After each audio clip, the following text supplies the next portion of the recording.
Good afternoon, everyone, and good evening for those of you who are following us from Italy and Europe.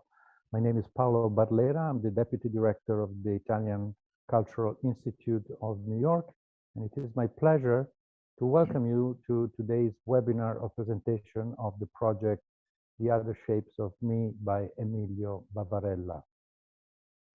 At the Institute, we are particularly pleased to have this presentation since this project was one of the winners of the Italian Council initiative sponsored by the Italian Ministry of Culture, who, like us, who belong to the Ministry of Foreign Affairs, are making great efforts to promote Italian culture abroad. Unfortunately, as it happened with many other things, we were supposed to have an in-person event last year, exactly about a year ago, in Cambridge, Massachusetts, but of course it had to be canceled. But I was very happy to accept the proposal of Ramdom Association, which is the promoter and organizer of the event, to do an online presentation. And I want to thank Claudio Zecchi and Paolo Mele, who are here with us today, and everyone else at Ramdom who helped make this possible. And I am, of course, honored to welcome today's speakers, Emilio Vavarella, the artist, who is going to talk about his own project, Ursula Wolz, and Stephen Monteiro. And now I will leave the microphone and the screen to Claudio Zecchi for a more thorough presentation of the program and our distinguished guests. Thank you, everyone, for joining us. Claudio. So hi all. Thank you, Paolo, for your introduction, and thank you all for virtually being here. My name is Claudio Zecchi, and I'm curator of Ramdom, an organization devoted to cultural and artistic production founded in 2011 by Paolo Mele and Luca Coclide, and based on the very southeast of Italy, in the Apulia region. So before starting the presentation of the project, that, as Paolo said, for very practical reasons, we will simply call The Other Shapes of Me, which is one of the winning projects of the 6th edition of the prestigious Italian Council. I would like to thank the Italian Cultural Institute in New York, Paolo Barlera and Mr. Fabio Finotti, the new director, that accepted to support and host this event. I would also like to thank Emilio Vavarella, the artist of the project that we have been working with for almost 2 years, Ursula Wolz and Stephen Monteiro, that accepted our invitation and will help us to discuss and intercept, let's say, at least 2 different aspects that stand behind the theoretical research of the project. I also would like to thank all the people involved in the project, from the beautiful team of Ramdom that I today have the privilege to represent and speak on behalf of. Paolo Mele, the director, Anna Paola Presta, the project manager, Simona Casarano, the responsible of the education program, and Jessica Castaldo, our designer. And all those that in different moments so far contributed to the project. And also Marinella, the mother of the artist, who has been part of Ramdom's family during the time we produced the project in Gagliano del Capo. A big thank also to Francesco Giaquinto, his family, and his Tessitura, the textile laboratory, who played a crucial role in this project. Without them, for sure, the project would have never been done. And finally, a big thank to all the institutions that supported the project: the Italian Ministry of Culture, MAMbo Museum of Modern Art in Bologna, the Film Study Center at Harvard University, and the Art Hub. So this is the occasion for us, after 2 exhibitions that have already took place this summer in Gagliano del Capo and recently in Shanghai at Modern Art Base with the purpose to undermine different aspects of the project, the research process in the case of the exhibition in Galliano and the artist's work methodology in Shanghai, to present the project to an international audience, and specifically the book, and that we have always considered as an extension of the project itself, and the film Genesis, that is one of the 3 parts of the final artwork.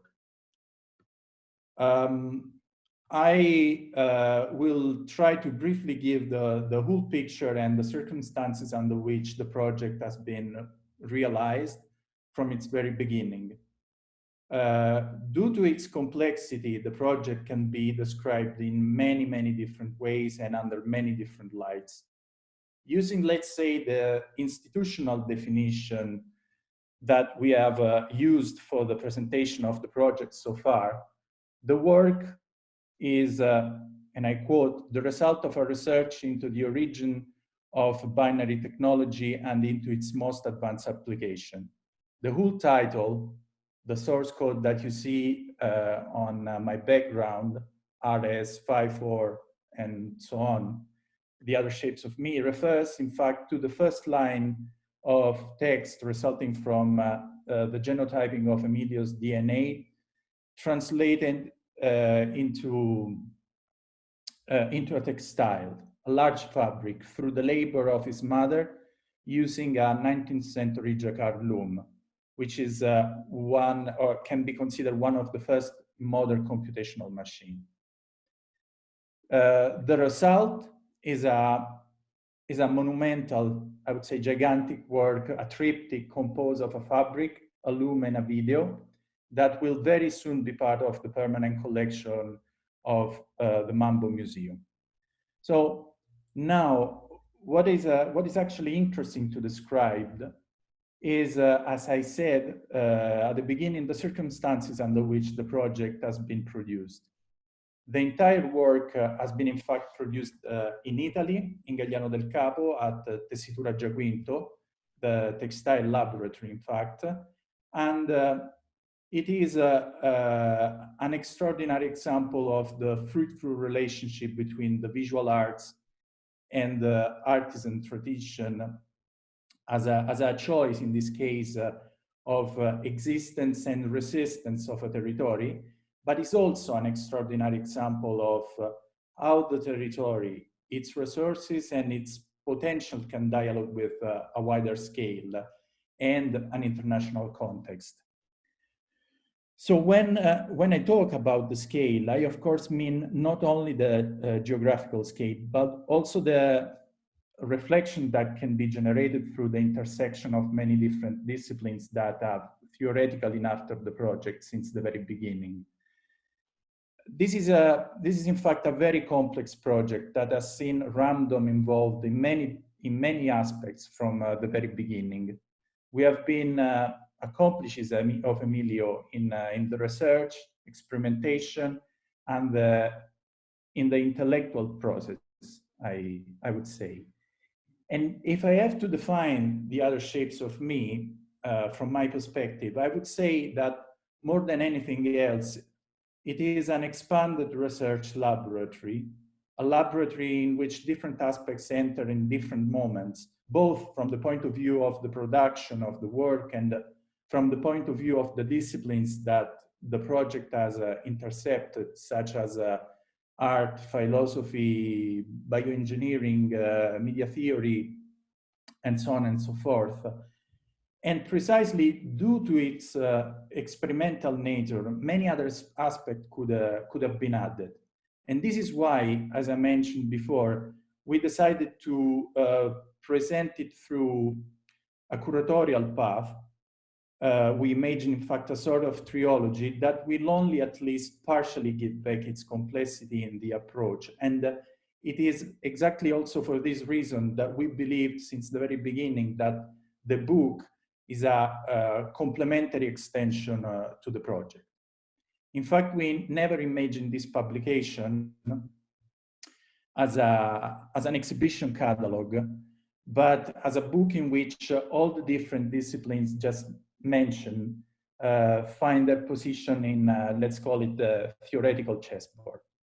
What actually seems a project, and I'm pretty much sure Emilio will talk more about this, driven by deterministic nature, is rather, and we will see it through the perspective that the film Genesis will offer us, a project with an open and deeply human nature.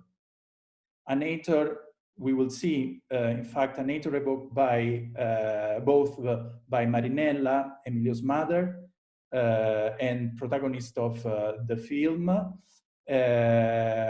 while working at Tessitura Giaquinto, she establishes some sort of emotional exchange with the machine through a set of little gestures charged with emotions and small uncertainties. And I would say also by the project itself, where the me that is in the title becomes a lens that extends what is only apparently the unique story of Emilio, but potentially becoming the story of each of us. Means this project is or can be potentially universal. Well, this is actually what from Ramdom's side, I would say, we learn by the project. And will be nice now to have Emilio speaking about the project, giving us his perspective and let us know more about the origin, the genesis of the idea of the project. So Emilio, I leave you the mic. Thank you, Claudio. First of all, I want to check my audio because there is maybe a car crash just outside my window right now.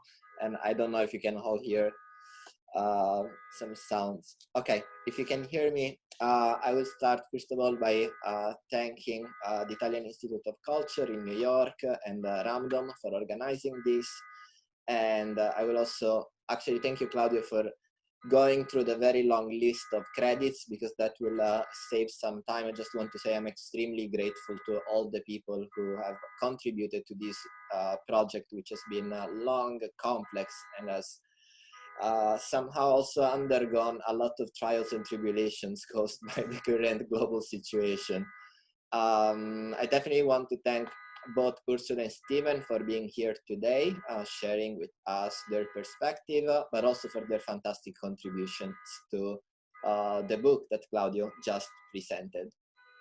I'd like to start by delving right into what the project is about. If we were to summarize the project in one sentence, I would say this is a project about the conversion of my genetic code into a textile. And it is a description that, of course, omits to say a lot of very fundamental things, starting from the labor, for example, the labor of my mother, who is the person in charge of this conversion. And it omits to say what kind of technologies and techniques are used for this conversion. In this case, are the sort of like computational techniques that are mobilized by a Jacquard loom, a machine that was invented at the end of the 19th century. And as Claudio also anticipated, it's often considered one of the first computers. An industrial machine that is almost entirely automated and can read software in the form of punch cards to compute information. Before going into how I came up to this formulation, the idea behind the project, the genesis of the project itself, I would like to maybe just clarify that no one so far has seen the project in its entirety. Currently working both with Ramdom, with my gallery, Galleria Più, and in collaboration with the Museum of Modern Art in Bologna, MAMbo, to finally present in the upcoming months the work in the way it was originally conceived. It will look like a triptych composed of a Jacquard loom. For those who are not familiar with the technology, it's a massive 2 stories high industrial machine.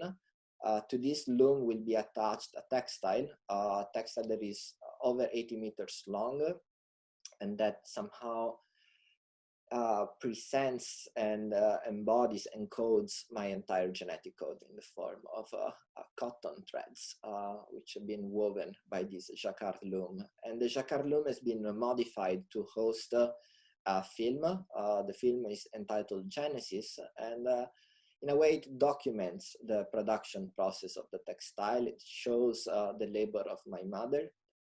But I will return to this later because I think the word document is a little too limited. I think what the film tries to do is really to communicate in a larger sense a whole range of emotions, concepts, and embodied feelings that were produced as part of the production process of the textile itself. That said, I would just like to explain how I came to the idea of this project. This project stems out of a long research on the origin of computation. As I was researching what computation means, and especially the history of binary technology, I came across the Jacquard loom, at least the idea of the Jacquard loom. I had never seen one. And I was extremely fascinated by this machine, also by the idea that one of the first computers was actually a machine that produced textiles. And so as I was researching this incredibly fascinating story, I was also working on another idea, which is of course connected to the history of binarization, the history of computation, and that is the new development of biotechnologies. And especially the idea of the code of life, something that we are all familiar with, this idea that life can be somehow presented or encoded in its entirety within a code that then is handled by computers that work in binary terms. So as I was wrapping my head around this concept of binary technologies, the origin of computation, biotechnologies, genetic code, the code of life, I had the intuition of trying to feed my genetic code to this early computer to see what would happen when one of the longest codes associated to me, which is the code that according to scientists encodes my genetic heritage, is fed into this old computer. And so that was the intuition. It was the starting point.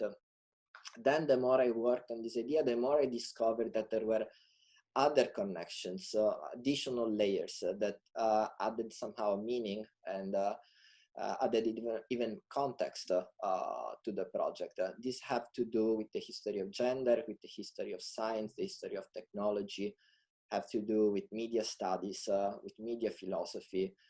These are all disciplines of, we could say, areas of expertise that we tried to engage with through the publication that Claudio anticipated, that was published this past summer by Museo Publishing. So how to connect all of these things? For me, it is always a question of finding materials and techniques that can match a concept in the closest way possible, a certain homology of form and content, techne and logos. And so I came to the idea of asking my mother, who is the person who has already generated once what we call the code of my life. She has already been in charge of generating, producing this code, to do it again, to reproduce this code. So talking also about technical reproducibility, the idea of mediating code in different ways, also the idea of somehow moving from the analog to the digital and then going back from the digital to the analog. And I asked my mother to work with the Jacquard loom to compute once again my genetic code to produce a large textile. At the point we had no idea what the textile would look like. It was in fact the result of a very complex research and a constant movement from the digital to the analog, a sort of like chain of mediations, operations, techniques, technologies that were part of a long process, both conceptual and artistic. So this is how I would say the main elements within the project took form. What we are going to do today is to give, of course, a conceptual preview of what the idea of the project is, but I also want to show the film that, as Claudio anticipated, corresponds to 1/3 of the final installation. The film is entitled Genesis. It talks, of course, about the genesis of this project, the production process of that somehow is behind the production of the textile, but it is also in a way the genesis of my code, my genesis.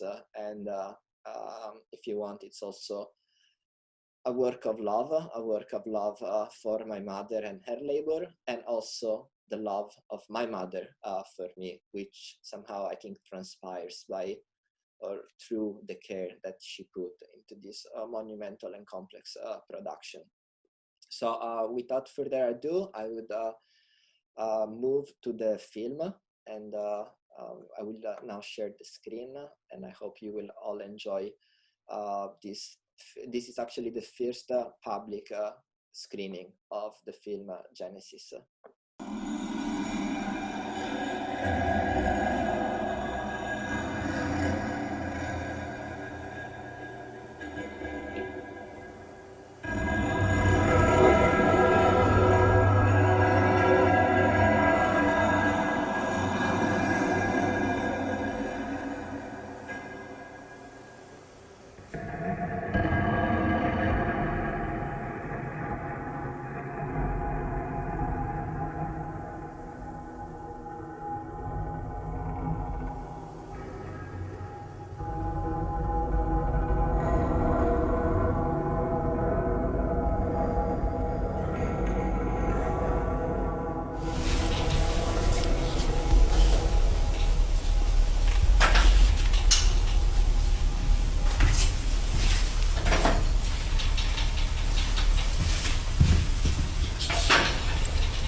continue, we will have now Steven's contribution. So thank you, Steven.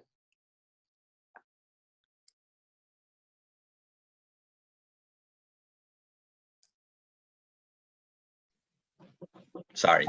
Thank you. Thanks, Emilio. I would mention that it's been a great pleasure working on this project, and particularly contributing an essay to the book.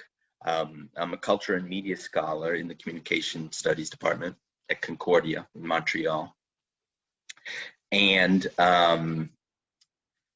I wrote a book a couple of years ago called The Fabric of Interface, which works on the relationship, considers the relationship between the body and digital technologies and the relationship between data and labor. And so when I was told about this project and had the opportunity to look at it and think about it, I was really pleased to have that opportunity. One of the things that I would say about this film is that I think it really visualizes quite beautifully the relationship between machines and bodies as they're mediated by binary code. And it's interesting how this project translates the body into code, and then makes a body from that code, being the textile.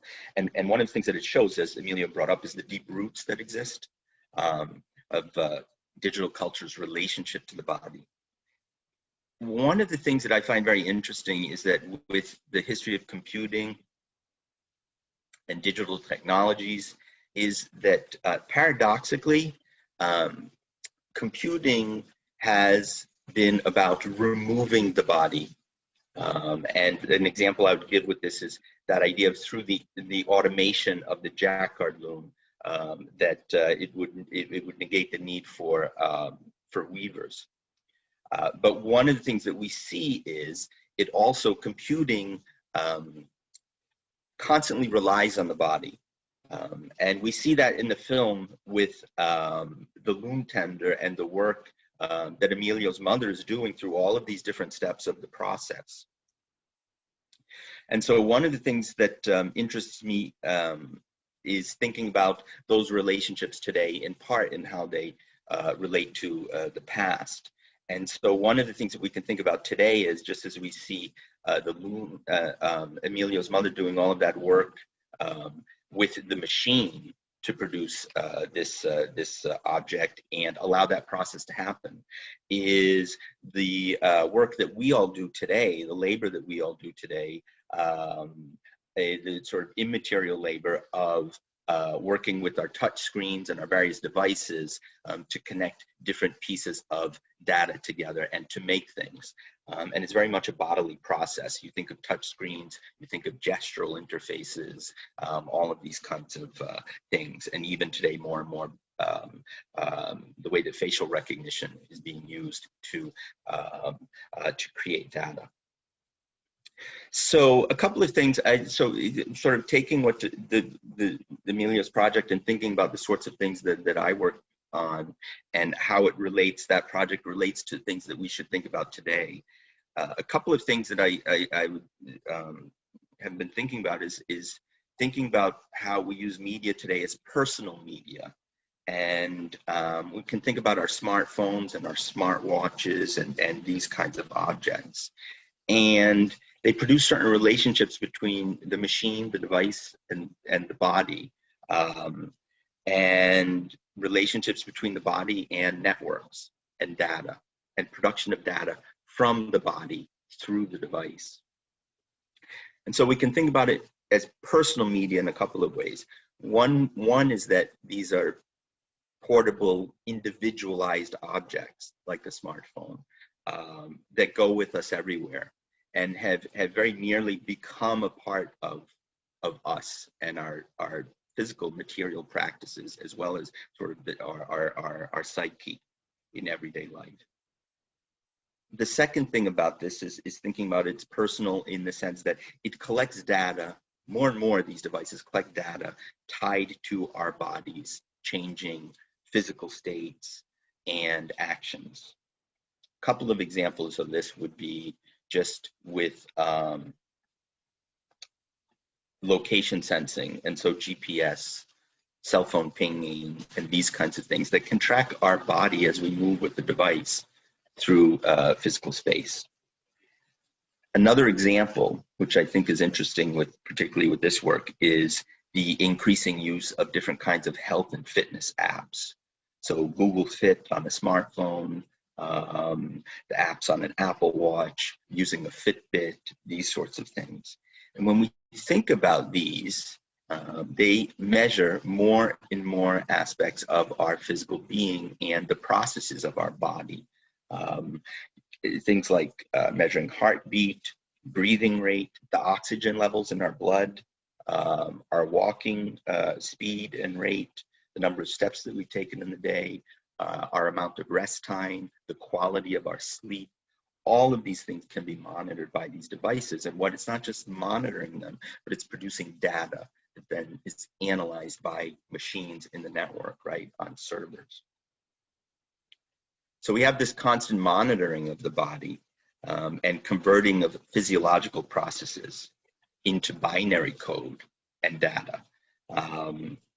And this brings up a couple of concerns that we can think about. One is, of course, privacy. And so thinking about how our intimate biomedical details are shared on networks. And part of this, of course, is the way that these personal devices and the networks and the platforms that we use encourage us to share our information about ourselves. So there's that issue of privacy, and that our body data becomes not just coded, but commodified as well, that there's a value on this data that's collected of just our very being and our physical sort of existence in the world. And the second part of that is the extent to which perhaps, and this is something to look at in the future coming out of this work that Emilio has presented, is thinking about the extent to which our bodies will become more and more adapted, are becoming more and more adapted to algorithms. So in essence, the devices in monitoring our body and giving us feedback based on the analyses that it makes, more and more sort of the device weaves us out of our bodily data that it collects to produce a certain image of ourselves in the real world, and that it asks us to adhere to or to produce. The interesting thing about this for me is that that is much like the way that the 19th century loom in the other shapes of me weaves a textile from Emilio's genetic code, that we find the code sort of coming back to sort of produce a certain kind of physical existence for each of us based on the data that it collects from our body and how it sort of analyzes that to produce other data that then affects who we are and what we do and how we lead our lives. So in that regard, I found this project really, really fascinating and interesting, the way that it intersects not just with my work, but also with certain questions that exist today about the relationship between computing and the body, and the collection of data, and sense of identity and self. Thank you very much, Stephen. And I would like to now leave the microphone to Ursula. Emilio, thank you. This has been an amazing experience. My background is as a computer science educator, and I have been teaching about how to write code since about 1989, and technically all the way back to 1978, but that's a different story.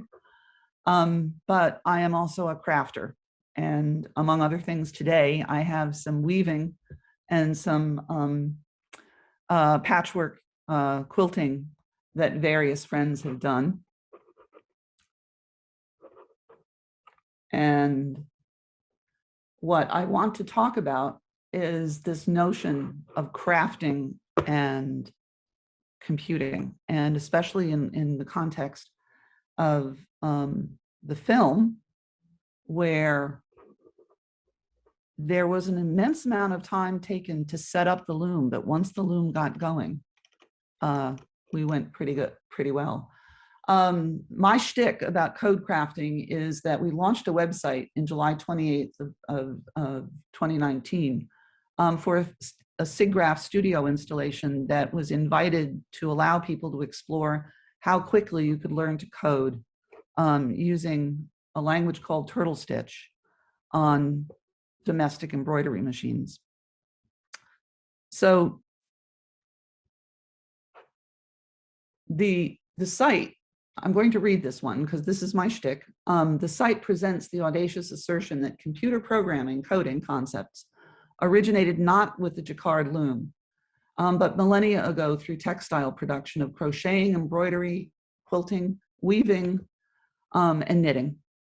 And we are exploring how these crafts influence and inform computer science.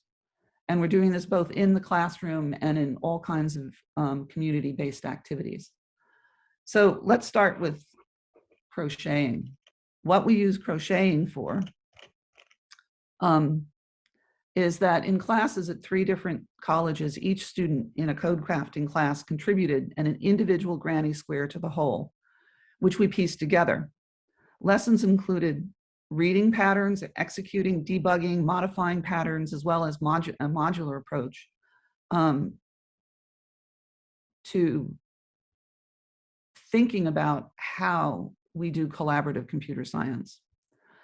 In December 2020, just a few months back, we explored how we can start with patterns and collectively create a charitable goal to produce a dynamic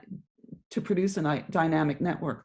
Our goal was not so much to create a lot of hats. Our goal was to bring a community together when we weren't really able to meet in person and share the kind of intimacy that we normally have. And so in December, Arlene Marin, a good friend of mine, and I organized knitters throughout Essex County to produce 50 hats for our guests at the Montclair Emergency Services for the Homeless. We produced 117, crocheted, knitted, and sewn by 17 women. 24 families and individuals donated over $500 for materials, and 7 people joined us to learn to knit or crochet. We still have hats to give away if you're interested.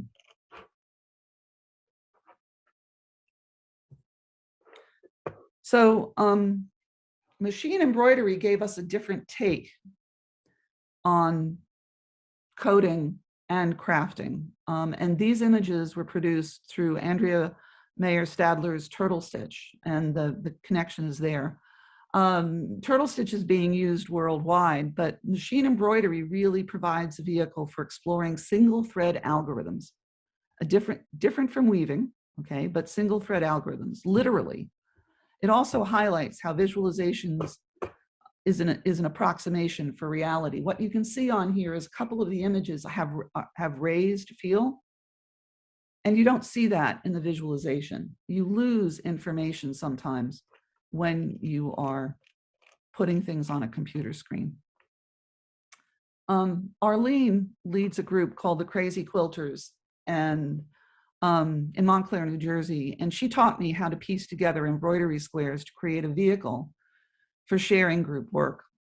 As a retired IT professional, she helped me see the connections between quilt construction and software development. And this was best illustrated by the quilt that appeared last, which was produced by Anne-Marie Weber's alternative math class in Bennington, Vermont. These are kids who were targeted as likely not to graduate from high school. And by building this quilt, they fulfilled their math requirement. And they learned volumes. We have hours and hours of information about that. So one of the things that the patchwork inspired was taking a look at how traditional modes of constructing a 2-dimensional piece can influence the way we think about images on the screen, and perhaps also image recognition, and also to put a little tweak on the way that image recognition works. And so what we have here is a classic friendship pattern rendered as a collection of images. And we're just starting to explore this. And one of the things we noticed when we did this patchwork on the computer was that there's something missing. Something's missing. And what we realized is this has to do with texture and feel. And so we started articulating, as a result of working with Emilio's projects over the last year, that while code is a language for sharing information, okay, and while modern media increases information sharing through sight and sound, it diminishes how we learn through touch, taste, and smell. And this is especially true for how we sense woven textiles when we cannot touch them. So how do we represent what fabric feels like? All computer science gives us at the moment is a collection of attribute value pairs. Okay, textile designers have a language to describe how fabric feels, and this is a tiny subset. Okay, they will contrast samples not by putting things together in separate categories, like these are fluffy, these are silky. Okay, but they will compare pieces and say essentially, this one is fluffier, but the other one is silkier, but why is that important? And so unlike machine learning algorithms, what they're doing is not putting things into buckets, okay? They're comparing things. They're looking at the trade-offs between individuals. And I'm going to posit, especially after watching the film a couple of times, that that's what we're missing, okay? My insight today is that setup is profoundly hard, okay? And once it's there, we can produce the same pattern over and over and over again, okay? But modern computing isn't really looking at how do we differentiate between individuals? And that leads back to what Stephen said about our privacy and our DNA, okay? How do we organize structures of DNA to draw conclusions? And Kathy O'Neill talks about that in Weapons of Math Destruction. Okay, what happens when we get the code wrong? So Arlene and my kids, Chris Dunn and Kai Dunn, and I started to explore this. And I will admit we did this almost immediately after Emilio invited me to join this. So this work is less than a month old, okay? And so Arlene and I collected about 60 pieces of fabric that we had in our fabric stash. Every crafter has a fabric stash. And Kai photographed them all and got them on the computer. And then Chris created a quick and dirty little slider app where Kai was able to go in there and rate each piece of fabric. And what's interesting about this is it took about as long for us to do that whole process, basically a month, as it did for Chris, with a little bit of help from me, to write the apps. So when we started, we were waiting for the images. And so what Chris did is he explored some of these attribute relationships by organizing colors. And the idea behind the purple is that it's a gradation between red and blue. And again, in my head, I had an idea of how we wanted to separate things, but I couldn't really imagine how this might work for 8 attributes or more like the 50. And this first image was not very productive. We felt that doing this in a circle was going to make some more sense. And so we tried that, and that gave us some promise. And so our next vision was that we would organize the pictures this way. And so that's where we ended up. So here are all our images, and what you can see from this is that they keep reorganizing themselves around the buttons that are down at the bottom.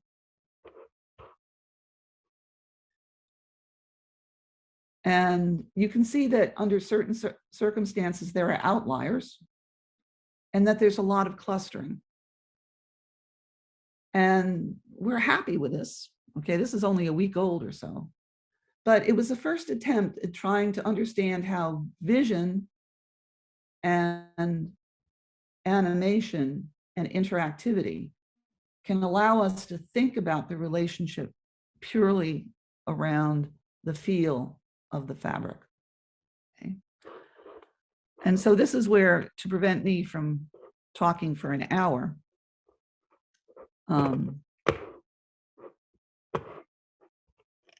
I want to make sure that I say this one really carefully. Okay. This is interesting, but the textures are more alike than different. And the outliers are there, but barely. Okay. And so we started thinking about, do we need more control to compare two things?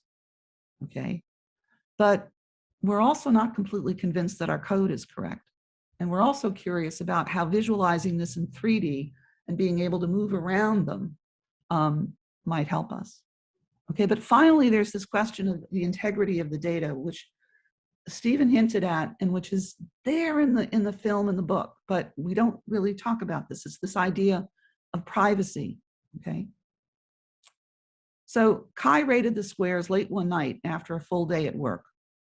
Is her opinion sufficient to categorize these things? Okay, we've just introduced the idea of bias, the potential bias in our algorithm.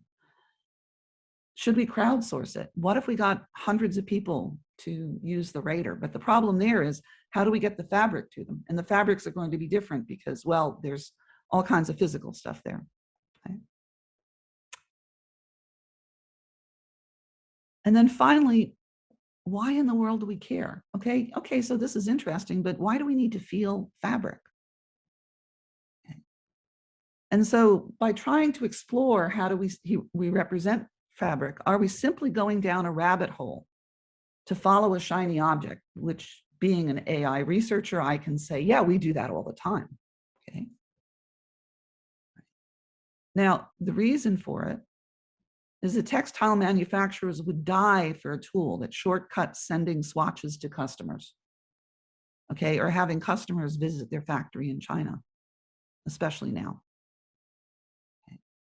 On the other hand, when we finally got this running, I sat there and played for 2 hours trying to understand both how to control it and how to make it beautiful. Okay, so in the end, all right, this is about the shape of me, and it's about the shape of art, and about how code ultimately limits our ability to experience the world. Emilio, again, thank you for this. I gained a lot from doing this talk, including never trust Zoom.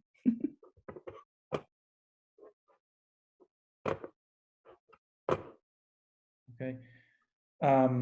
Thank you very much, Ursula, and it was very interesting to hear you both giving us some more insight of the project. This is really an ongoing project, and I think this is the power of the project in its nature as a research and experimental project is a launching question that we on our side try to respond, but I think there are many others that can be made.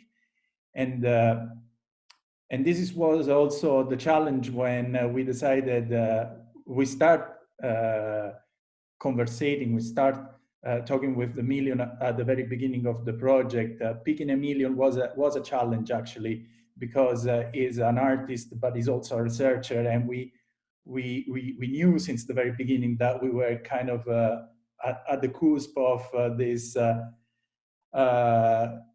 strange situation of being between an experimental project and an art project. But I think this was a good challenge, and this was at least for me a very big challenge to be pushed to to also enter in a world that for me is always a little bit yes, challenging maybe is the good word. I only use devices to kind of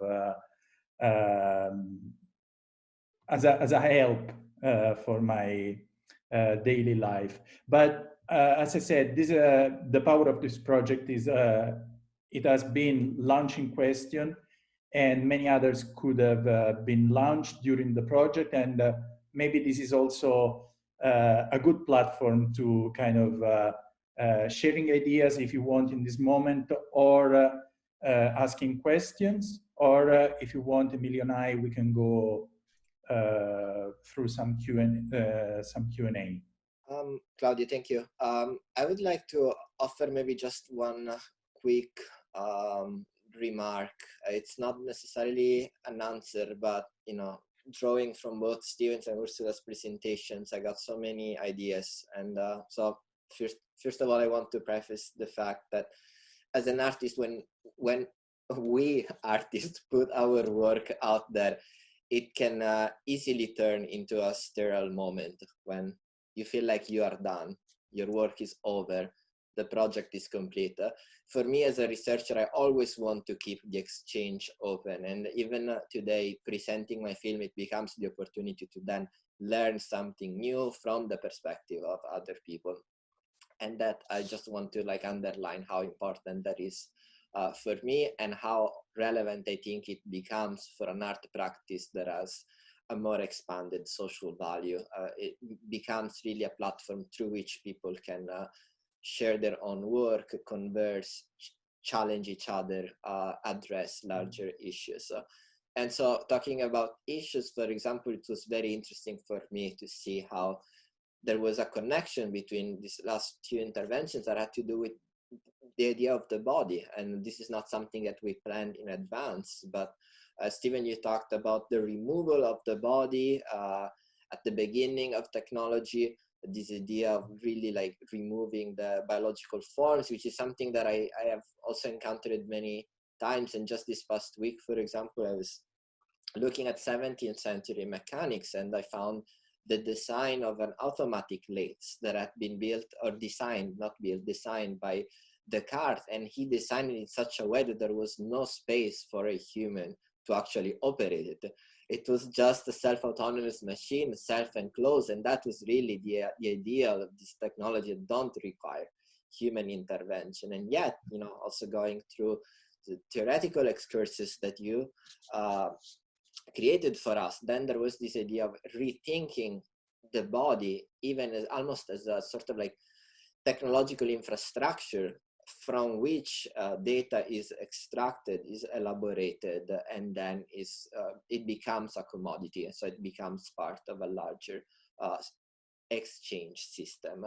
And then Ursula, you were talking about the sort of like the lacking of bodily perception within coding and computing in a more general sense, which is also something that I think we touched upon with the project. I think the film was a response to that feeling. I didn't put it into words, but I definitely shared the same sort of like this friction with the idea of, Claudio, for example, talked about the sense of over-determination that sometimes code brings up. The feeling that everything will be determined by the code itself, and that will be, you know, a closed circle in a way. And we wanted to break open that circle. We wanted to create a little more ambiguity, more room for projecting ourselves. And I feel like thinking about the work you just started, Ursula, and trying to bring back into coding things like impressions, feelings, judgment, like it means like bringing back both epistemology but also aesthetics. Right. Those are the things that computers have more trouble simulating, and somehow they kind of like mark the limit of computation, and what still, I think, at least in my opinion, characterizes what it means to be human. We sort of have like reduce the amount of things that we can claim as properly human. But I think when it comes to epistemology and aesthetics, we can still, claim some authority. And it feels like your work is going in that direction too. So I just, it was just a general observation. I found your contributions very interesting. Thank you. Well, if I can follow up on that, Emilio, I'm singing your praises here, and I will say it because you didn't in your modesty, is that the first time I saw the movie, I cried, because it had that balance between the natural and the human, and we call it the fur, but all of the fabric, all that stuff. Okay, that's part of a textile lab, whether it's something informal like what I have here, or whether it's a factory, and this rigid machine. And things haven't changed very much in terms of the interplay. Okay, we're still in this position. Every time your mother's hand went near certain moving parts, I shuddered, because I have relatives who've lost fingers in that process. Okay. I have been struggling with the limitations of computing, because I've had to defend AI, and I've also had to teach very ambitious young people, mostly white men, that they're not going to solve all the world's problems by coding without thinking carefully about the data. And, and again, Stephen really focused on that. And I think that's just so important right now. And I think that your work has opened up a dialogue for talking about that outside of the elite company of the people who are dominating our lives with their apps. And so thank you. This was so much fun. And you're absolutely right. What I'm hammering on right now is this idea that all we have is an attribute value pair. And I didn't understand that a month ago, so I'm grateful for that. Okay, and everything else we build on the computer comes out of that, even your DNA. Okay, I'm confident that 50 years from now, the way that we represent our DNA and the detail in which we talk about how it interacts with the proteins and everything that manage it is going to be profoundly different than what we're doing now. And I'm looking forward to that version of your tapestry. I want to see the thing in whole. I'm really anxious to see it. I will be very happy to share it as soon as it's installed. Oh. Yeah, hopefully this will happen in 1 month time, if we will be able to do it. And yes, I mean, this idea of the materiality was pretty much clear when we were in Galliano del Capo 1 year ago, producing the project, and we've been, I think I may say, overwhelmed by the materiality of the project, and we sense it. It was pretty clear to all of us, and for me that was the most powerful experience. In fact, for example, this is very personal, but it's always we share a little bit some ideas about this with Emilio. I'm usually writing very analytic text, but I was not able in this case to be that analytic at the point, to make some critical, theoretical, critical insight. For me, it was really a human experience, and the way I wrote the text was really the translation of my experience last year in Galliano del Capo, while producing the project, in the text I wrote and my contribution for the catalyst. So I'm glad I had that experience. And it was really, really powerful. And I'm pretty much sure that you, in a way, could all sense, this materiality and this through the film Genesis. That was really powerful. I don't know if you, Stephen, want to add some more things, go back on topics, or asking us something, or. I had one thing I wanted to say I thought was really interesting is Emilio, what you said at the end there about thinking and specifically in addressing some of the things that Ursula had brought up, that idea of aesthetics and epistemology are still some of those more and more reduced areas where we can really say that those remain more or less the domain of the human, or what it is to be human, and that those things haven't been ceded so much to AI.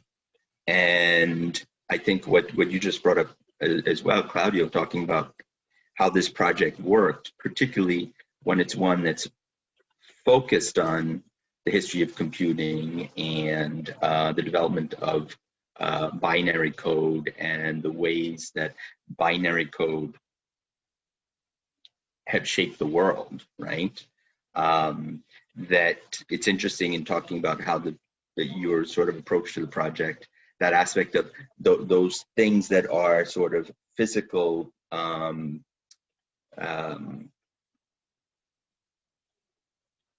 physical aspects that can't be worked around, let's say, in any sort of analytical way, and can't be worked around in any kind of shift to some kind of digital solution or digital alternative.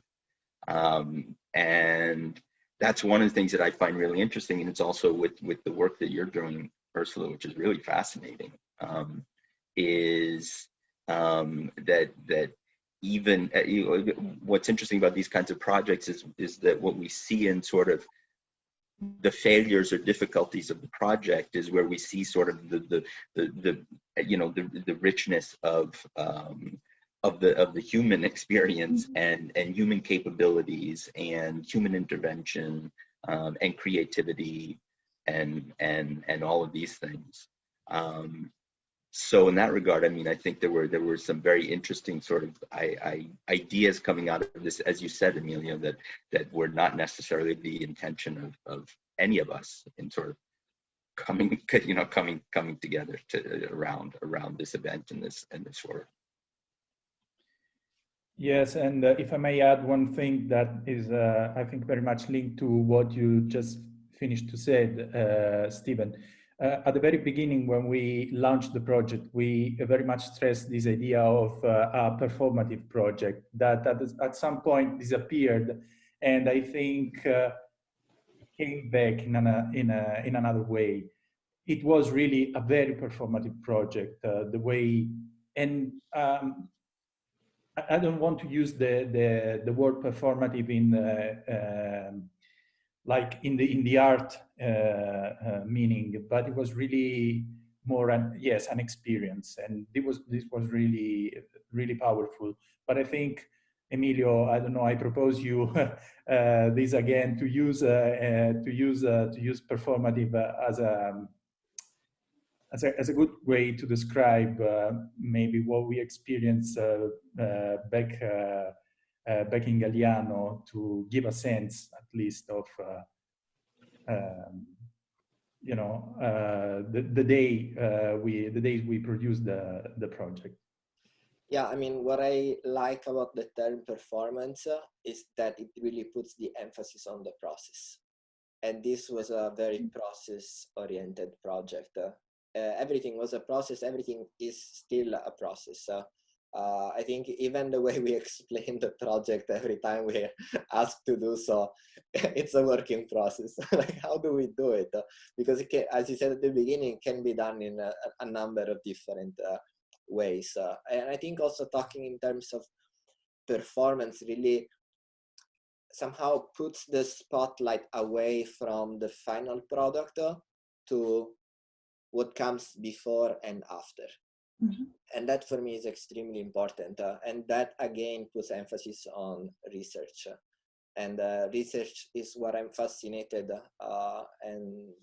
with. And how can I say, maybe I don't think I've ever said this, but in a way, it's almost trying to do research with a certain kind of research with the only tools that are available for that specific kind of research. And that maybe answers the question like why I did this and why I did it this way.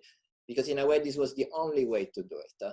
And this was the best way I could come up with to address the many questions that somehow we have touched upon. Mm-hmm. And to also create the sort of like general infrastructure that hopefully will allow other people to ask more questions. Well, Yeah. where I'd really like to commend you for this is that, you know, the common paradigm in science right now, because we can collect so much data, is to just take all the data, take all the spaghetti, and throw one of them at the wall and say, okay, it's stuck, we must be right. And, you know, I just finished doing some stuff with trying to teach data analytics and machine learning. And it kept coming back to this notion of it will work if we have enough data. It will work if we have enough data. And what you just said is just so important, is that sometimes digging deep on one thing, on your DNA, can provide more insight and more knowledge and more advancement of understanding than if you had taken the DNA of 4,000 people and thrown it at the wall. Thank you. Yeah, that's a really good point. I totally agree. Okay. One I just would bring up is that if we think about, I think performance is important here, and thinking about the relationship between performance and process, Right. because some of the things that we're talking about are performance and the process that produces certain kinds of performances. So I think that also is an interesting thing that comes out of this project. Yeah, but this was actually also the challenge for us as curators of the project, trying to give back this potentiality of the project, this in and out, this non-linear way of Emilio to approach to the project. That was interesting. This is why we thought about the curatorial path of the project as a sort of trilogy, just to make it even more clear what we've done in 1.5 years following Emilio's project, and also stressing this experimental potentiality of the project, and the tendency, I would say, also to kind of failure. The openness to that. And this is why we thought, and we approached it from the curatorial perspective in a way that maybe if I have to translate it in an image, the device, or which is also pretty much important methodological way to approach the project, the device. This is why we ask Jessica to design a specific device, for example, for the exhibition in Galliano del Capo last year. But is I would say the core of the curatorial approach. And the only way we found, at least, to kind of give back this complexity and this all these layers that the project bring with it.